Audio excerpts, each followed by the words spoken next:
en tant que professeur de philosophie contemporaine à l'École normale supérieure. Les recherches de Frédéric se sont orientées dans deux directions qui se réunissent. D'abord l'histoire de la philosophie et son travail sur Bergson comme moment de la philosophie française au XXe siècle, et puis une analyse métaphysique et morale des relations vitales et morales entre les hommes. Donc son dernier ouvrage que j'indique ici, mais il y en a bien d'autres, s'appelle « Pour un humanisme vital, lettres sur la vie », c'est un livre épistolaire, « Lettres sur la vie, la mort et le moment présent ».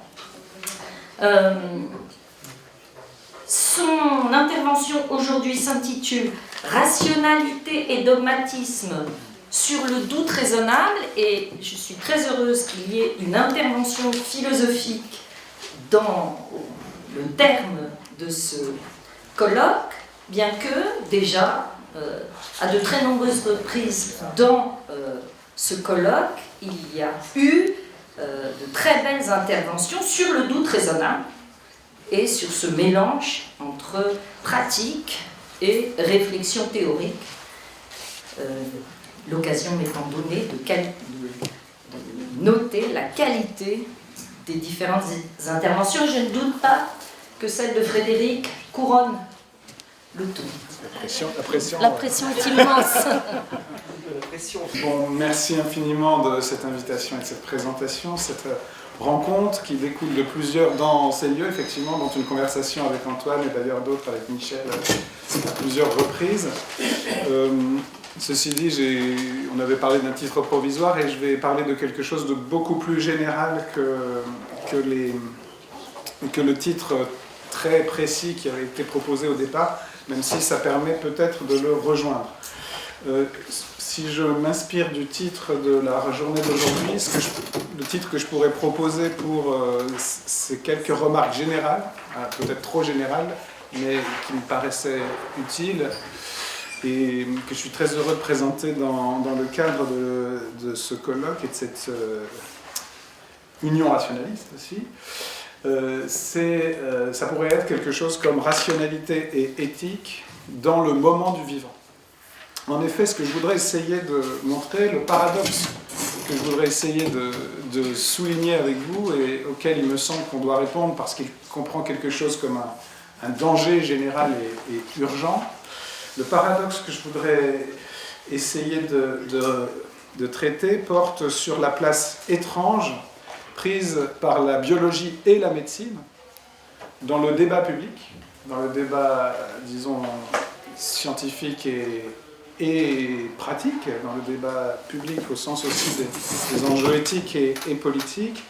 La place étrange donc prise par la biologie et la médecine dans le moment, en un sens que je vais essayer de justifier, en un sens assez fort du terme, dans le moment où justement les problèmes biologiques et médicaux sont, à mes yeux, au centre de tous les problèmes, à la fois philosophiques et politiques, qui se posent individuellement à chaque être humain et globalement, j'allais dire, jusqu'à l'espèce.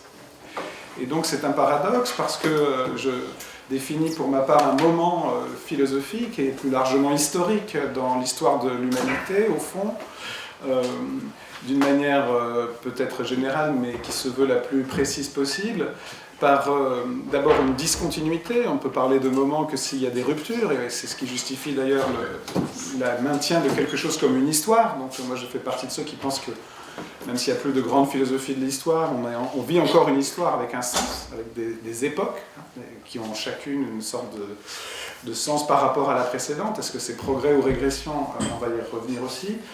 Mais donc des moments qui se distinguent les uns des autres par d'abord, au fond, et c'est une thèse peut-être qui peut surprendre, par la manière dont certains problèmes scientifiques cessent d'être locaux pour une discipline isolée, pour prendre un enjeu global et dominer au fond toutes les disciplines et tout le champ du savoir. Et je pense que c'est aujourd'hui, depuis une trentaine d'années, les problèmes biologiques et médicaux qui ont cette portée globale et qu'aujourd'hui ça se vérifie plus que jamais puisque de l'usage des mathématiques et des statistiques jusqu'à évidemment les applications politiques et éthiques et la signification de certaines découvertes pour l'ensemble de la compréhension de l'être humain, et c'est là-dessus que je voudrais insister aussi, les problèmes biologiques et les applications médicales, et j'aime beaucoup le titre très précis de la rencontre d'aujourd'hui, hein, rationalité et éthique en sciences biologiques et médicales, les deux « et » du titre pour, au fond, être l'objet de mon exposé, si l'on veut. D'une certaine manière, donc, il me semble qu'on peut soutenir que depuis les découvertes génétiques ou neurobiologiques jusqu'aux enjeux climatiques, en passant par beaucoup d'autres, y compris certaines qui n'ont apparemment rien à voir avec la médecine, comme l'intelligence artificielle et quelques autres, les enjeux de la médecine et de la biologie sont devenus architectoniques, je dirais, un peu pompeusement, c'est-à-dire non plus locaux, mais globaux.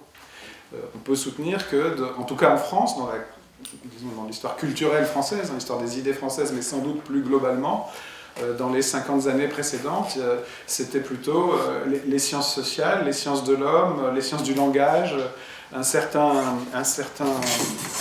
certaine dimension, disons, qui plutôt coupait l'homme de la nature et du vivant, qui dominait dans les représentations très générales, et qu'aujourd'hui, au contraire, la naturalisation des questions, la place de l'homme dans le vivant, est devenue la toile de fond de l'ensemble des problèmes que se pose l'humanité, pour le meilleur et pour le pire, et même parfois, donc au risque de la perte parfois du sens de l'histoire, justement, comme spécificité humaine dans le fond de cet être vivant que nous sommes intégralement pourtant. Donc il y a cette toile de fond. Cette toile de fond, il me semble, devrait nous amener à mettre les sciences de la vie et les applications médicales de ces sciences, applications, je vais y revenir, c'est peut-être un peu vite dit, mais en tout cas la médecine, au cœur de tous les sujets, d'une manière à la fois objective, rationnelle, raisonnée, rationnelle, à la fois dans leur justification et dans leurs applications,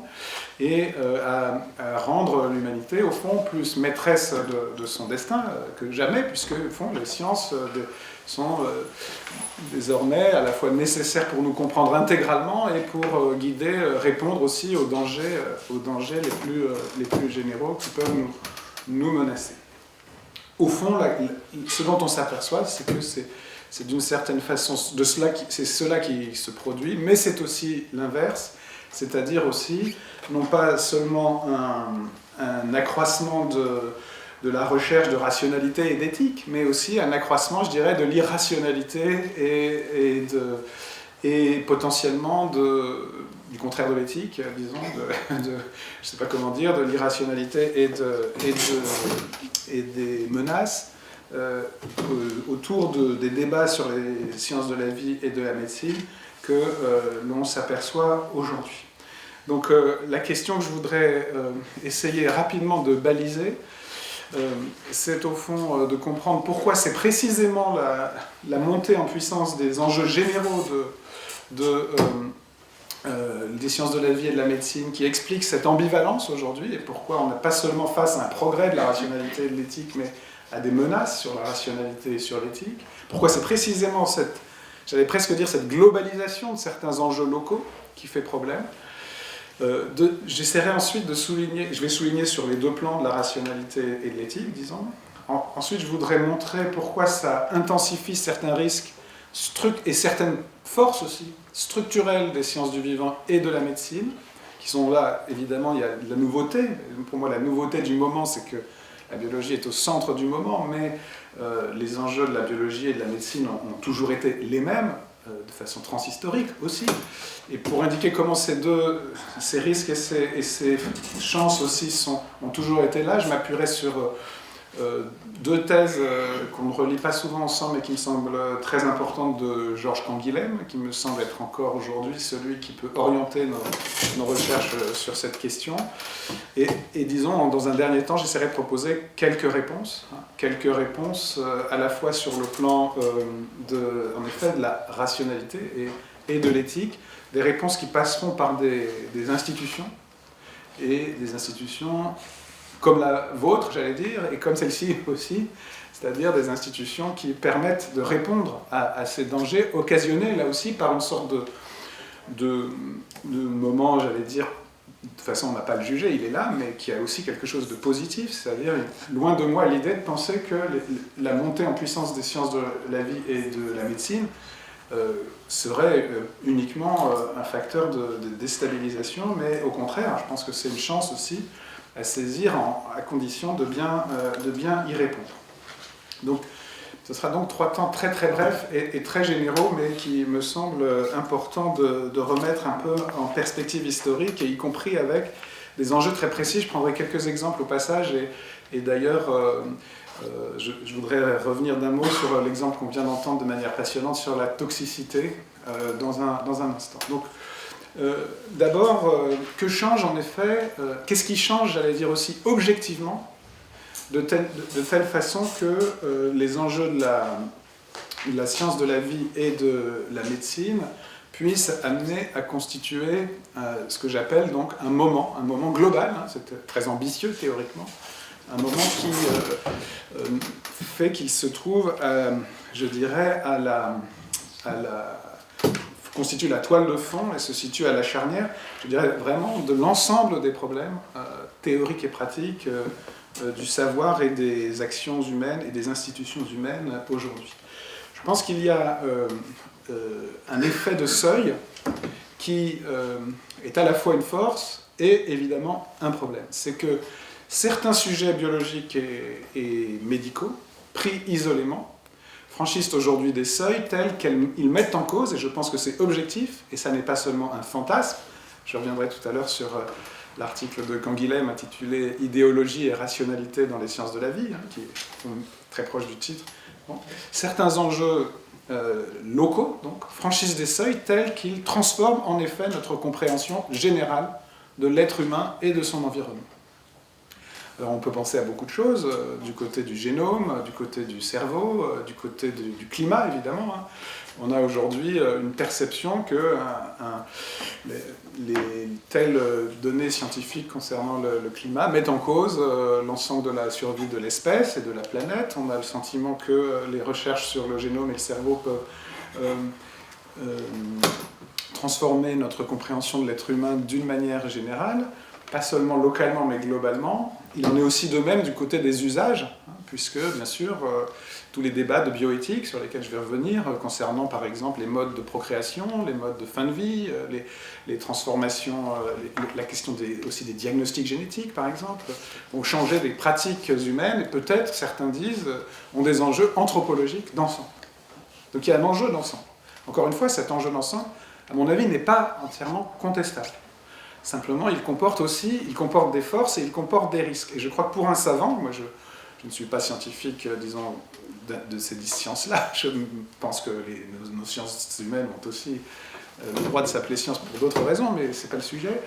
C'est une des choses les plus difficiles, justement, il me semble, dans les sciences de la vie d'aujourd'hui, c'est de maîtriser à la fois le débat local et l'enjeu global, et de maîtriser à la fois, d'assumer à la fois la dimension anthropologique globale et le débat scientifique local qui est en plus entaché d'incertitude, enfin entaché, pas entaché, mais nécessairement passe par des étapes de controverse, par des résultats difficiles, variables, etc., mais avec parfois des enjeux globaux, en effet, à la mesure d'une sorte de conception d'ensemble de l'humanité. Je prends l'exemple du toxique dont vous venez de parler de manière si précise, justement, et si avec des degrés de toxicité. Il se trouve que j'avais une discussion justement hier, qui a été diffusée hier soir dans une émission de radio avant-hier soir avec une sociologue qui vient de publier avec une autre historienne des sciences un livre intitulé « Gouverner un monde toxique ». Je ne sais pas si vous l'avez lu.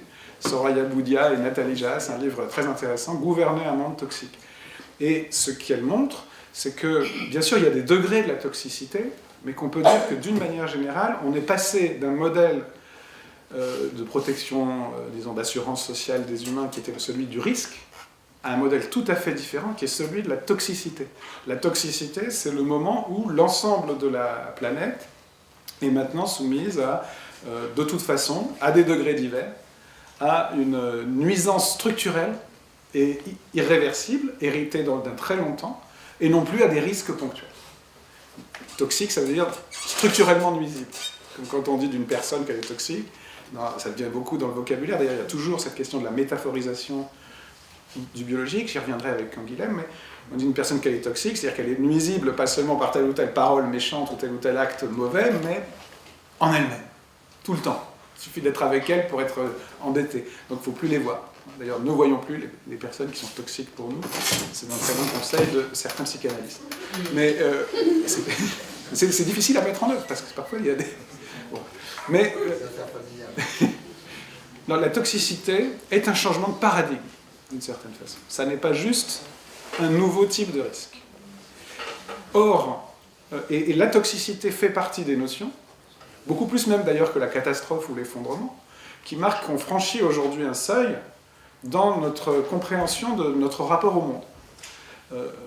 Le signe d'ailleurs, anecdotiquement, c'est que le technicien de Radio France qui était là pendant l'enregistrement de la discussion, c'est un très bon signe, il est sorti de la cabine, il s'est dirigé vers Soraya Ouga et il lui a dit « Mais si je vais à la montagne ?» Eh ben non, même à la montagne, vous aurez du bisphénol dans l'environnement, l'océan est plastifié de part en part, etc. Donc, ce qui est très difficile pour les savants, c'est de maîtriser à la fois un débat local et un enjeu global, sachant que l'enjeu global n'est pas seulement un fantasme illégitime, mais une vérité historique. Un seuil épistémologique majeur qui se franchit aujourd'hui dans beaucoup de domaines, malgré tout. Et il faut le reconnaître. Il y a des changements de paradigme, et la toxicité, justement d'ailleurs d'une manière beaucoup plus précise que le catastrophisme en général nous indique. Comment est-ce qu'on gouverne un monde toxique, justement, pour prendre le titre de leur livre. C'est un autre rapport au risque, et évidemment il faut le faire, ça rejoint profondément la question politique de l'environnement. Donc il y a des changements globaux, des enjeux qui de locaux deviennent globaux, tout en restant locaux scientifiquement. Et c'est ça qui est extrêmement difficile, et c'est ça qui rend possible, effectivement, la dérive idéologique de certains débats, et même la rend inévitable, en fait, pour les définitions de l'idéologie que je vais reprendre à Georges Canguilhem dans un instant. Donc ça, c'est un premier point extrêmement important.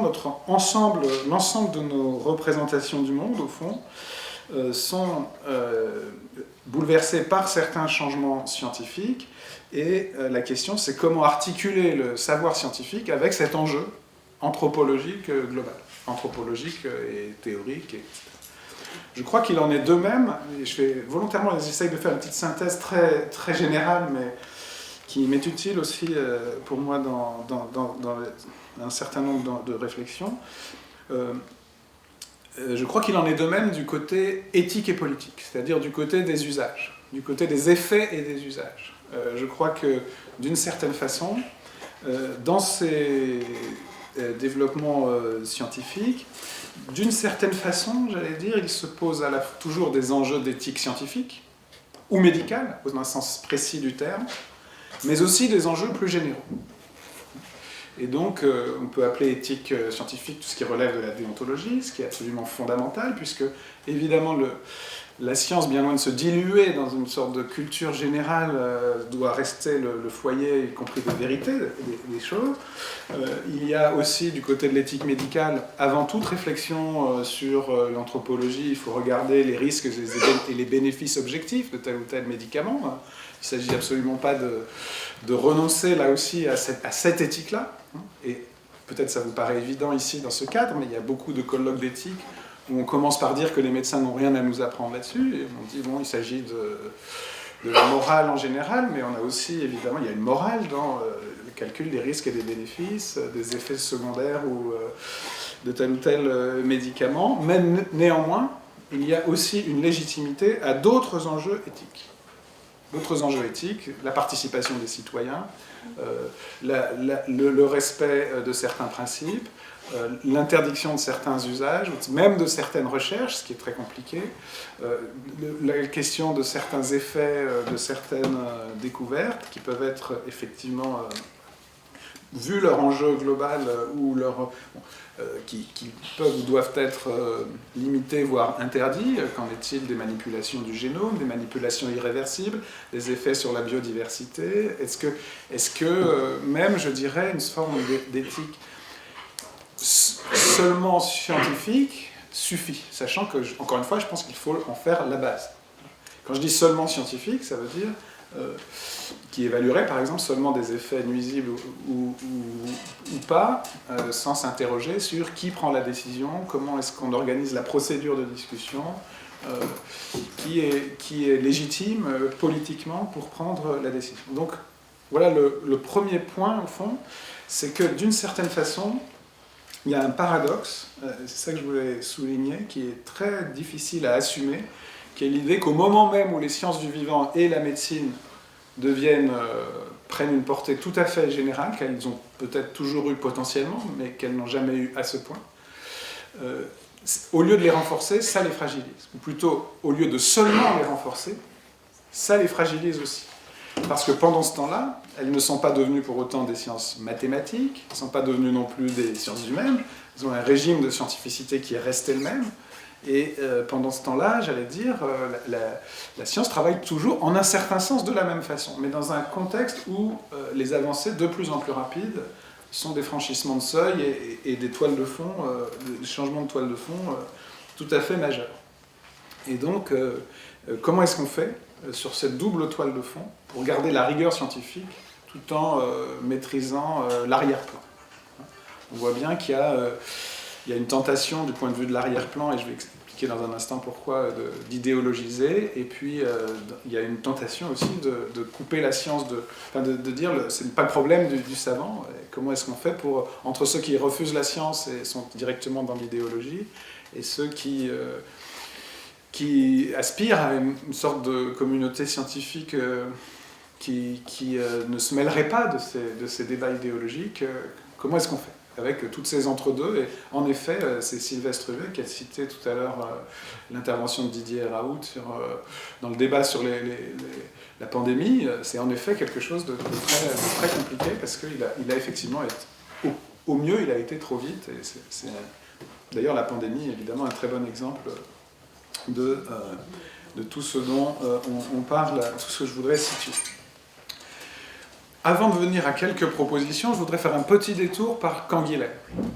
Il y a dans Canguilhem deux séries de textes là, ici qui me semblent très importants et au fond qui pourraient paraître, je dirais pas contradictoires, mais qu'il faut prendre ensemble.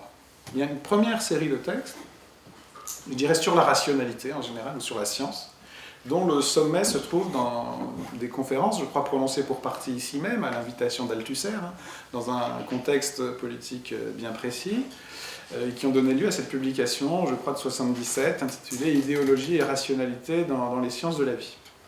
La définition que Canguilhem donne de l'idéologie est très simple, et c'est pour ça que c'est intéressant de la reprendre ici, parce qu'à mon avis, elle rejoint directement l'enjeu très général que je voulais vous proposer. Et je crois qu'on en avait parlé un petit peu avec Antoine. Canguilhem appelle idéologique l'usage d'une science hors de son domaine de vérité. C'est assez simple, c'est-à-dire c'est vraiment l'idée, les sciences de la vie valent, un résultat scientifique n'est légitime que dans son domaine de vérification, dans la sphère délimitée par la pratique théorique, historique, technique aussi, qu'il a délimitée. Dès qu'on l'exporte, en particulier par la métaphore, justement, et métaphore, ça veut dire transport, hein. Vous allez en Grèce, vous allez avoir plein de camions qui passent, métaphoras, parce que c'est des entreprises de transport. Donc, c'est très amusant quand on va en Grèce, parce qu'on voit des métaphores, le double des métaphores sur le temps. Bon, pardon de la petite digression. Donc, on est dans la science tant qu'on est dans le local, vérifié empiriquement par des procédures, et Canguilhem a donc toute cette épistémologie des sciences de la vie, hein, qui montre leur type de scientificité, qui n'est pas celui des sciences mathématiques, mais qui est très précis, justement déterminé par des problèmes locaux et historiques, la réfutation d'erreurs, sur un mode assez bachelardien aussi, bon. je ne reviens pas sur... Bon. Mais on est dans l'idéologie dès qu'on passe au général. Et la thèse de Canguilhem, c'est que, parce que nous sommes des vivants, rappel nécessaire, parce que le savant est lui-même un vivant, et pas seulement le vivant malade, par exemple, auquel le médecin prescrit. Parce que, disons, la science vient de la vie, et ne porte pas seulement sur le vivant, mais vient des vivants, la métaphore en science de la vie est inévitable, et la généralisation d'une thèse biologique est presque structurellement liée à notre condition de vivant, qui produisent du savoir local sur la vie, mais qui le transporte justement à un enjeu général. Et donc, au fond, l'une des thèses de Canguilhem, qu'on trouve dans beaucoup de textes critiques, c'est qu'il y a une idéologisation inévitable de tous les résultats biologiques dans l'histoire à tel ou tel moment. Avec des usages idéologiques, évidemment, de toutes sortes. Et dire que c'est idéologique, vous voyez, là, ici, c'est en un sens neutre. Ça peut être du côté de la bienveillance. Ça peut être du côté de la bienveillance et ça peut être aussi du côté de la guerre. Donc on peut prendre un résultat d'immunologie et dire, vous voyez bien, les étrangers sont comme des bacilles, etc. On peut prendre inversement, je ne sais pas, prenons le livre de Jean-Claude Amezen sur la sculpture des vivants, on peut dire, voilà, de l'apoptose, on peut essayer de tirer une sorte de métaphore de l'éthique en général, et d'ailleurs le livre de Jean-Claude Amezen sur la sculpture du vivant est intégralement métaphorique. Sur le suicide cellulaire, c'est une métaphore, hein, évidemment, les cellules ne se suicident pas, même si on peut dire qu'elles se sacrifient. Donc les métaphores marchent dans les deux sens, comme évidemment on le sait bien. Il y a aussi des métaphores politiques dans la biologie, parce que nous sommes des vivants, et donc nous interprétons le biologique lui-même à travers nos catégories de vivants humains, sociaux, politiques, moraux, etc. Donc on n'échappe pas à l'idéologie. Mais il faut critiquer l'idéologie et il faut délimiter la part du transport illégitime des résultats scientifiques dans le débat public, sachant que c'est inévitable, hein, et que comme l'illusion transcendantale chez Kant, c'est pas parce qu'on la critique qu'on l'efface. Hein. Et Kant prend l'exemple de l'illusion de la raison, mais il prend aussi l'exemple du Soleil et de la Terre. Hein. C'est pas parce que nous savons que c'est la Terre qui tourne autour du Soleil que nous pouvons le voir. Nous verrons toujours le Soleil comme si c'était lui qui bougeait, et non pas nous. Et donc, comprendre qu'il y a une illusion ne l'efface pas. Et comprendre qu'il y a de l'idéologie biologique ne va pas l'abolir. Mais ça doit nous amener à la critique, surtout aujourd'hui, où, évidemment, pour le meilleur et pour le pire, la globalisation des enjeux biologiques est devenue notre condition historique, en fait. Nous vivons comme des cerveaux, dans l'environnement de la planète, où nous savons que notre vie est menacée. Donc, il faut passer par cette question pour comprendre comment, au fond, ce que je voulais montrer, c'est que ce que Canguilhem étudie déjà de manière structurelle, pourquoi ça devient aujourd'hui si puissant et si difficile d'échapper, en tout cas de pas y échapper, mais d'avoir un rapport critique à cette idéologisation de la rationalité des sciences de la vie. Idéologie et rationalité, il y a ce critère extrêmement simple, que d'ailleurs Canguilhem emprunte aussi aux pensées de Pascal. Pascal appelait tyrannie tout pouvoir qui va au-delà de son ordre. Par exemple, un médecin qui abuse de son pouvoir, l'abus de pouvoir. Aller au-delà des limites de sa légitimité. C'est le lien commun entre l'idéologie et la tyrannie. Donc la légitimité, c'est la limitation. Ça, c'est le premier versant de l'approche de Canguilhem que je voulais convoquer. Le deuxième versant, il paraît contradictoire. C'est que Canguilhem, qu'on présente souvent comme un philosophe de la science, et c'est le cas, du concept, de la rationalité, en fait, met ça en second. Ce qui vient en premier pour lui, c'est la médecine. Et en réalité, Canguilhem n'hésite pas à juger les sciences du point de vue de leur usage médical, la médecine étant la source et pas seulement l'effet de la science. C'est-à-dire, quand il dit « le savant est un vivant », c'est parce que toute la science, en fait, n'est qu'un détour. Il dit par le détour de la rationalité humaine, le détour emprunté par ces vivants que nous sommes pour lutter contre ce qui est pour nous de valeur négative. Et c'est pourquoi Canguilhem a une image du monde globale, d'ailleurs, tout à fait discrète, mais dans une conférence de 1947, intitulée « Aspect du vitalisme », il montre comment ça n'est pas la vie qui est une énigme dans un univers physique. C'est plutôt la physique qui est une partie du rapport au monde produite par ce vivant qu'est l'homme. Donc c'est la physique qui est une partie de l'empire du vivant, et non pas la biologie qui est une énigme dans l'empire de la physique, dans l'univers physique. L'empire dans un empire, ce n'est pas celui qu'on croit. Donc il est intégralement médecin, au sens où la médecine est le critère qui permet de normer et qui est aussi au carrefour de tous les savoirs de l'homme. Dans le dernier texte qu'il a mis dans son recueil intitulé « Études d'histoire et de philosophie des sciences concernant les vivants et la vie », qui est le titre complet de ce recueil, le dernier texte définit la médecine comme un art, mais un art qui est au carrefour de toutes les sciences et qui est la somme de tous les savoirs humains. Qu'est-ce que cela veut dire ? Cela veut dire qu'au fond, il est légitime de juger la science et même de l'appliquer du point de vue de ses bienfaits ou de ses méfaits pour les êtres humains et l'élimination de certains maux, du point de vue donc de ses applications au sens thérapeutique très large du terme, du point de vue de cette médecine à la fois individuelle et générale. Pourquoi est-ce que c'est compliqué ? Ce qui est apparemment contradictoire, c'est que d'un côté il faut critiquer l'idéologie, qui est une généralisation illégitime de la biologie, et d'un autre côté, il faut revendiquer la médecine, au sens où la science doit accepter de se soumettre à la norme de l'usage de ce savoir pour les applications médicales. Pourquoi aussi, Canguilhem rejoignait des critiques de Michel Foucault, même s'il n'était pas foucaldien, disant que le savoir est un pouvoir.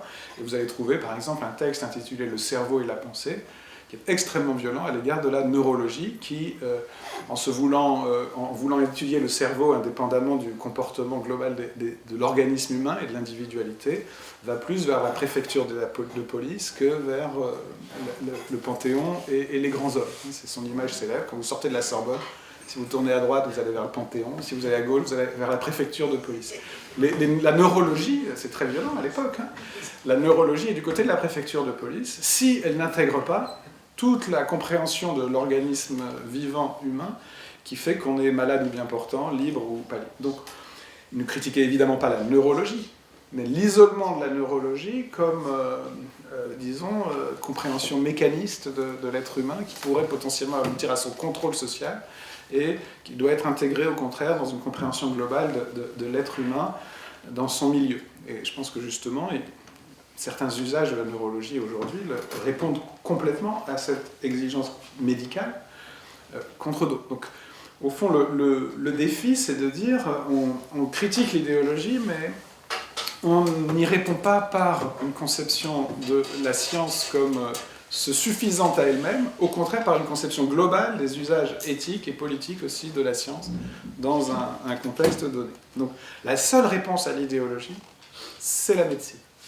La médecine prise globalement comme norme des usages de la science pour les vivants humains qui font face à des maux et qui font face à des... La médecine prise en ce sens extrêmement large.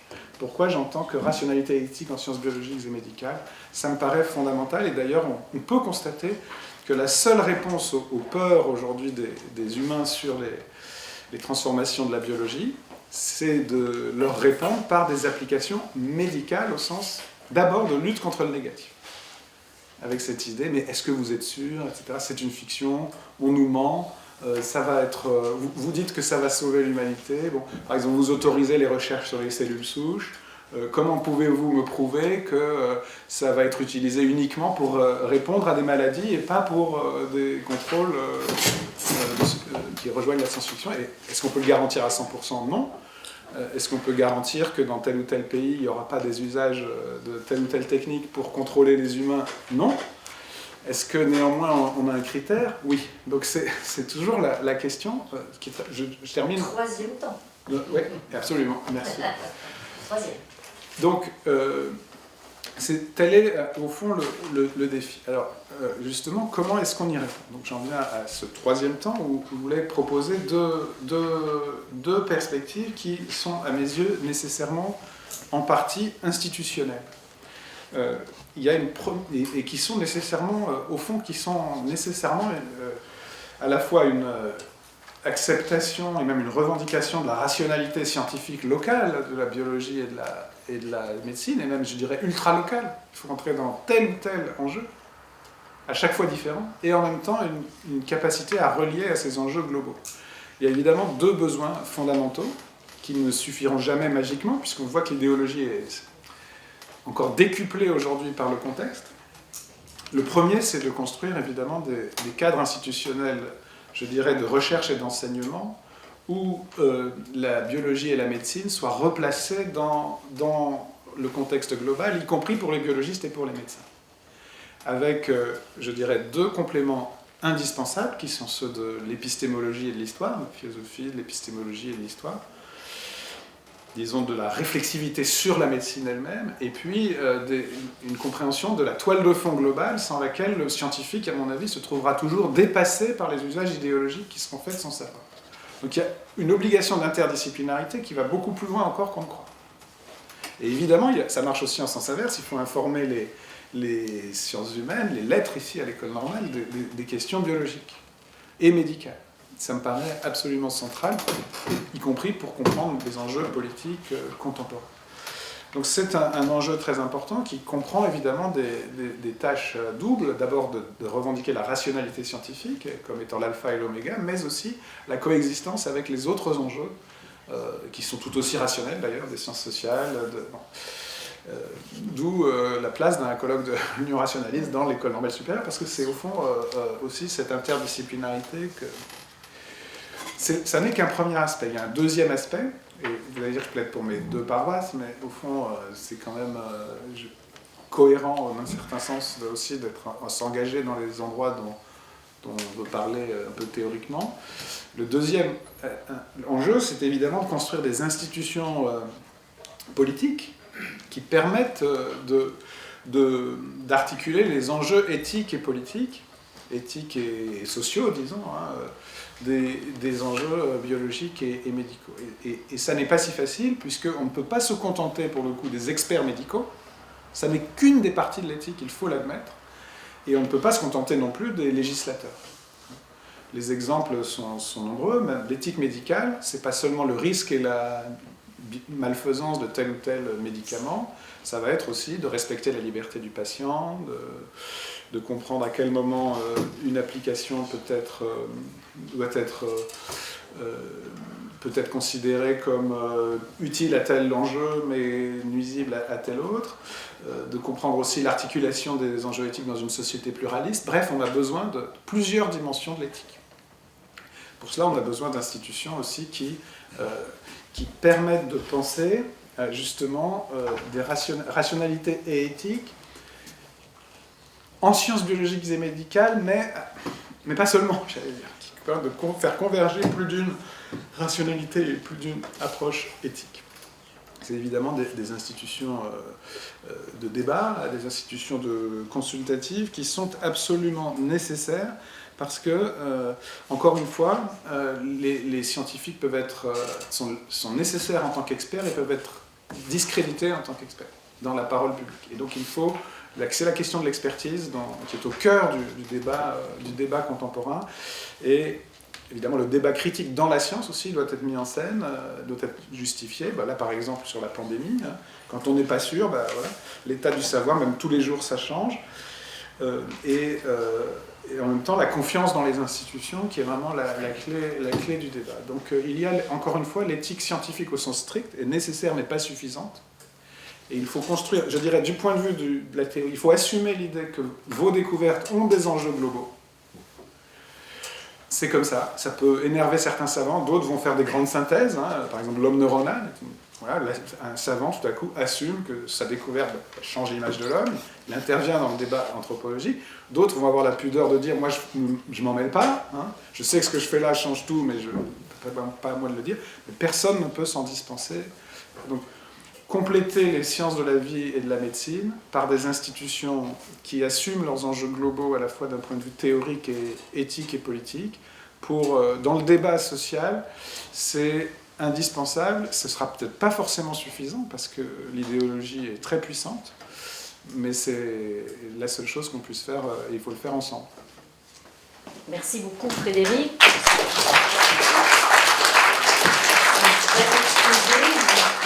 Enfin candidat à Paris dans cette journée.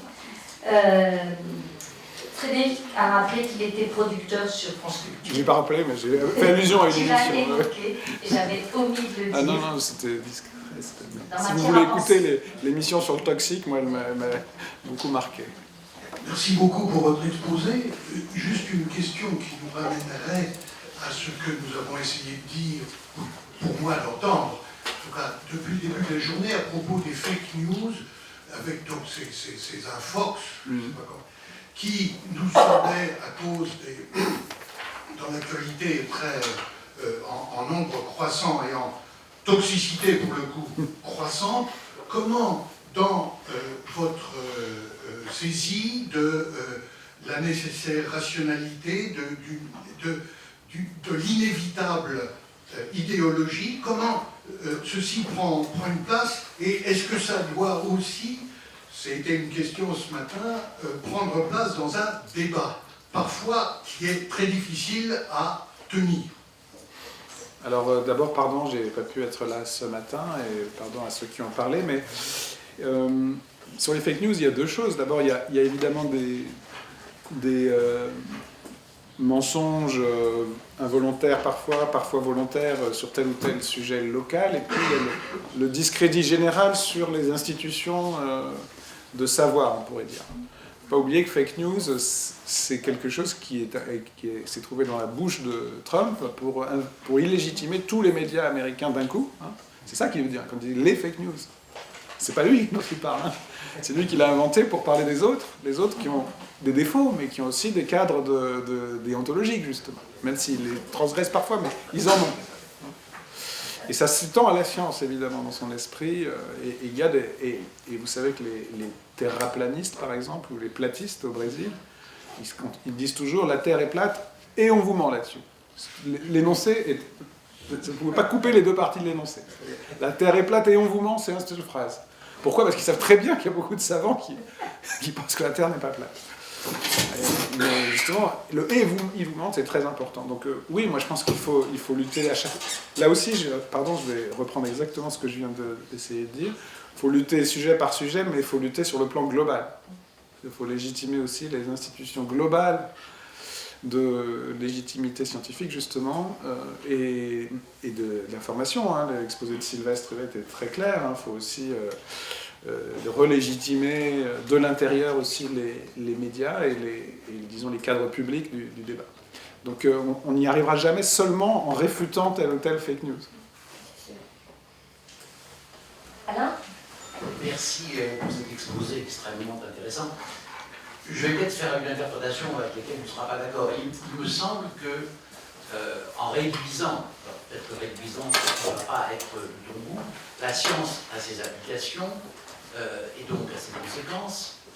Tu la réduis en quelque sorte à ne pas être autre chose et à ne pas poser des questions fondamentales qui seraient indépendantes de ces applications. Donc, ce point de vue conséquentialiste que tu sembles adopter, est-ce que tu l'assumes?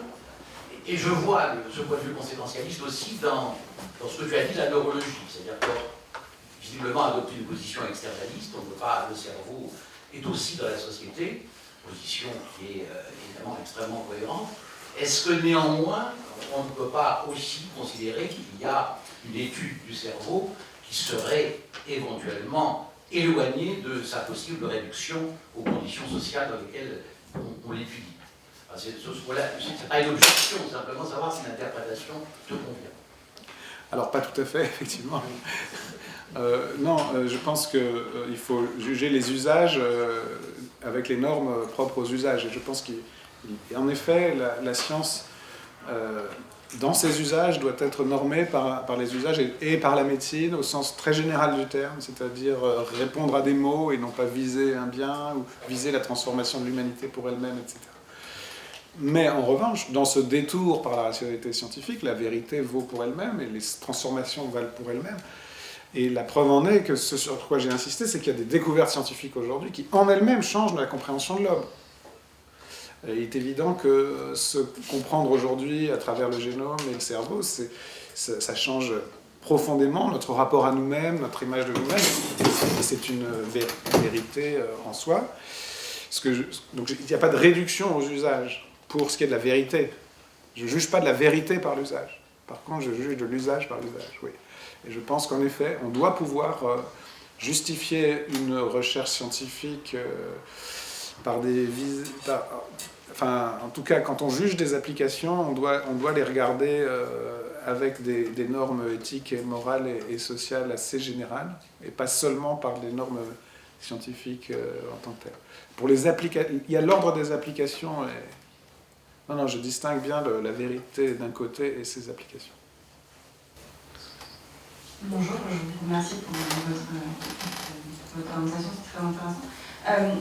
Moi, j'ai une question sur les enjeux globaux, parce qu'effectivement, il y a des questions qui se posent, pas seulement en France, mais de façon très très globale, et sur comment on fait finalement pour aller chercher les différents groupes, notamment ceux qui pensent que la Terre est plate, et ce genre de choses, parce que effectivement, c'est facile de communiquer de façon globale, mais en parallèle à ça, on a quand même des gros biais de confirmation, c'est-à-dire qu'on se rend compte que les gens restent entre eux.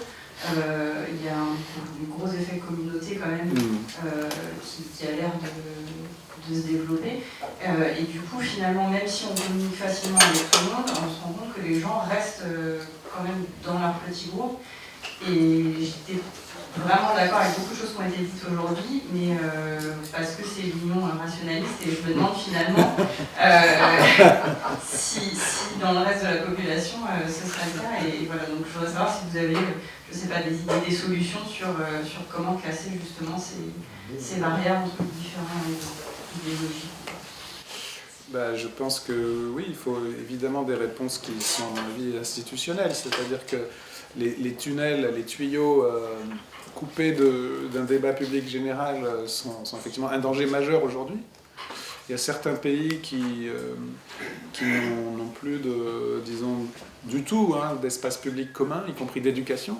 Le Brésil n'est pas par hasard un pays où ça se développe énormément, c'est-à-dire que les pentecôtistes, les évangélistes ont pris le contrôle de l'éducation de près de la moitié, et de la santé de la moitié de la population au moins. Et c'est un système, c'est-à-dire que les terraplanistes ne sont pas seulement des terraplanistes, ils ont un système on pourrait presque dire de secte un peu global, où ils prélèvent de l'argent sur les gens. Vous savez qu'au Brésil, il y a les 10%, c'est-à-dire que ceux qui adhèrent à une secte évangéliste donnent 10% de leur salaire à vie, avec la garantie d'un lopin de paradis bien précis dans le cadastre du paradis qui est dressé. Mais c'est très... Donc, ils donnent 10%. Avec ces 10% de salaire de millions de gens, on fait des écoles, des hôpitaux que l'État ne fait pas. Donc le tuyau informationnel, numérique, plus cet cloisonnement communautaire, c'est extrêmement grave, effectivement. Donc c'est grave partout, mais on peut lutter avec des institutions publiques, moi je crois vraiment, c'est-à-dire où et on ne peut pas le faire magiquement, effectivement. C'est vrai que la question de l'emprise... Alors il y a peut-être un deuxième recours qui, paradoxalement, à mon avis, qui va monter en puissance, c'est l'objectivité des dangers. On peut penser par exemple que la pandémie ramène les gens à la science. Parce que malgré tout, je pense quand même qu'il y a une certaine conscience que certains dangers, il ne va pas suffire d'acheter un lopin de paradis pour s'en prémunir. Mais moi je partage votre inquiétude. Et par ailleurs, évidemment, la France est encore un peu préservée par le respect de certaines institutions, et pas seulement par l'Union rationaliste, ni même par l'École normale supérieure, mais parce qu'il y a encore un débat public, parce qu'on peut encore, en effet, il y a des cadres de discussion, et aussi de limites à la discussion. On ne va pas forcément admettre des terraplanistes dans les débats Alors c'est vrai que ça peut nourrir la théorie du complot, puisqu'ils ne vont pas dans les débats de cosmologie. Bon. Mais si on est obligé d'inviter les négationnistes dans les débats sur les camps de concentration, si on est obligé d'inviter les terraplanistes dans les débats de cosmologie, donc il faut là aussi que cette limitation du débat n'apparaisse pas comme un geste politique d'exclusion. Donc ça rentre après on rentre dans les questions sur la liberté d'opinion, mais je pense que la démocratie est la réponse à vos questions. Deux dernières questions. Je voudrais rajouter quand même un tout petit peu d'optimisme dans ce que j'entends aujourd'hui. en parlant d'une notion que j'ai dans la tête et que j'appellerais la curiosité naturelle cassée. C'est-à-dire, beaucoup d'élèves en classe de seconde, par exemple, je suis enseignant de lycée en retraite, en physique-chimie. Donc beaucoup d'élèves se désintéressent des sciences physiques ou des mathématiques parce qu'ils n'ont pas confiance en eux dans la compréhension des sujets ou des leçons sur ces deux disciplines qui leur sont données dans les écoles. Et cette confiance est étonnamment facile à rétablir. C'est le terrain qui me le dit, c'est-à-dire, dès la première leçon de physique-chimie dans une classe, un élève qui n'y croit pas, je lui raconte comment est né le concept de vitesse d'un corps d'accélération. Ça demande 15 minutes d'explication, le reste, c'est la discussion avec les élèves ou les exercices d'application. Pour la première fois dans leur vie scolaire, ces élèves prennent conscience qu'ils sont parfaitement capables de comprendre ce que c'est que ces deux notions-là. Et je pourrais dire la même chose pour la notion d'énergie, la même chose pour la notion de molécules ou de moles en chimie, etc. Autrement dit, l'adhésion aux sciences dites dures sont toujours obtenues sur des sujets difficiles en très peu de temps. C'est un événement flash, que je pourrais dire, et aux effets de très très longue durée. Voilà, ce petit point d'optimisme que je voudrais ajouter à ce que j'ai entendu aujourd'hui. Et ce qui se passe au Brésil est une politique, est une véritable entreprise de prise de possession sur une population bien organisée, scientifiquement mis au point, pour justement casser cette curiosité scientifique naturelle. Jean Jaurès avait écrit dans sa célèbre lettre aux instituteurs, les enfants, c'est merveilleux, petit à petit, bout au bout, petit savoir, on peut les mener au bout du monde. En tout cas, voilà. Merci. Ce qui est important dans ce que vous dites et qu'on ne souligne pas assez, c'est qu'effectivement la confiance doit marcher dans les deux sens. Il ne faut pas seulement avoir confiance dans l'enseignant, il faut que l'enseignant donne confiance à l'élève, etc. Mais c'est vrai que, et c'est vrai, hein, et ce que vous dites rappelle effectivement l'enseignement de philosophie lui-même. Hein, on sait très bien que c'est les méditations de Descartes, hein, il faut repasser soi-même par l'épreuve du doute, etc. Ceci dit, aujourd'hui, c'est cette première partie du pacte de confiance qui est fragilisée, c'est d'abord la confiance dans l'enseignant. Et pour qu'il produise l'effet que vous dites, encore faut-il qu'il y ait cette confiance préalable. Tout à fait. C'est ce qu'on appelle l'effet Pygmalion, d'ailleurs. En tout cas, il y a les deux aspects.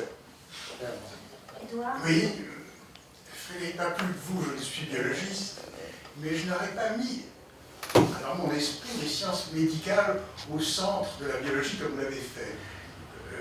Moi, ce qui me frappe, vu l'extérieur donc, c'est l'universalité de certains de ces concepts. Ce que c'est l'universalité de l'évolution des espèces, l'universalité du code génétique, qui vont bien au-delà de la santé de notre espèce. Et qui pourtant sont un phénomène majeur dans la biologie. Donc pourquoi nécessairement avons-nous besoin de la médecine pour penser la biologie? Alors, je vais faire une petite réponse kanguilénienne et puis ensuite une réponse un peu complémentaire. Il ne s'agit pas de dire que ça influe sur le contenu, hein. Il s'agit de dire que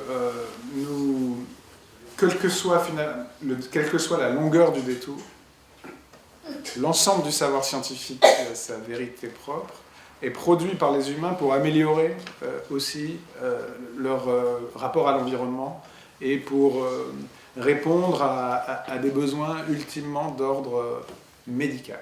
C'est-à-dire qu'au fond, la théorie de l'évolution se construit indépendamment, se construit scientifiquement, tout comme toutes les théories. Mais malgré tout, au bout du compte, elle est construite par des vivants pour améliorer au moins la compréhension de leur rapport au monde et peut-être même pour trouver des solutions aux problèmes. Et on le voit bien aujourd'hui d'ailleurs, où finalement elle est assez importante aussi pour comprendre ce qui se passe dans l'environnement.